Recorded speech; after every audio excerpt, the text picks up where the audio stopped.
When will the war start in Kazakhstan дейді. Қазақстанда қашан соғыс болады дейді.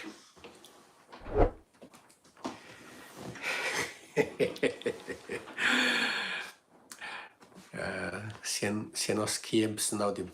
Енді бір орай берейін. Тағы осындай қыңыр қисық сұрақ қойсаң бұғаттайын.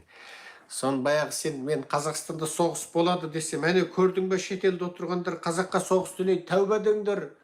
Елбасымыз аман болсын, тоқбасымыз аман болсын.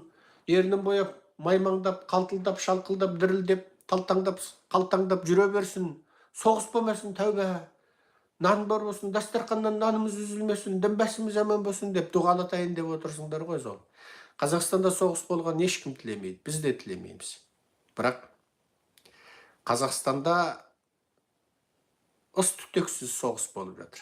Халықтың ең асыл азаматтарын қамап, соттап, өлтіріп жатыр. Жоқшылықпен, кедейшілікпен қылып жатыр. Әрбір қазақтың жігіті қазір кредитке байланған, құл болған. Әрбір қазақтың әйелі жүзінде күлкі жоқ, қара жұмысқа жегілген.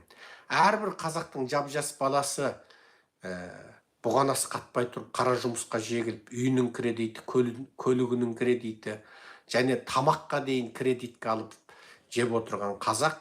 Сөздің шыны, сен мына биліктің ыс-түтексіз соғысында құрбандыққа шалынушысың. Сенің денсаулығың ұрлап жатыр, сенің өмірің ұрлап жатыр, сенің күлкің ұрлап жатыр, сенің тыныштығың ұрлап жатыр, сенің жастық өмірің ұрлап жатыр.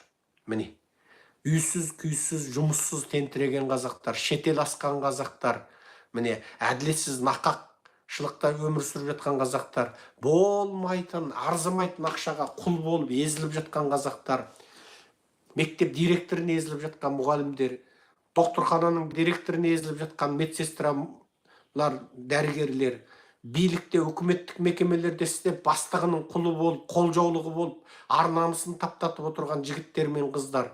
Осының барлығы сөздің шыны мына биліктің зұлымдығына ұшыраушылар. Ал қарапайым халық, сендер де биліктің зұлымдығына ұшыраушысыңдар. Сондықтан Қазақстанда үнемі Ресей арқылы қорқытады, тәуба соғыс жоқ, соғысып жатқан елге қараңдар деп қояды. Бұның барлығы биліктің сол зұлымдығын ақтайтын тәсілдері ғана.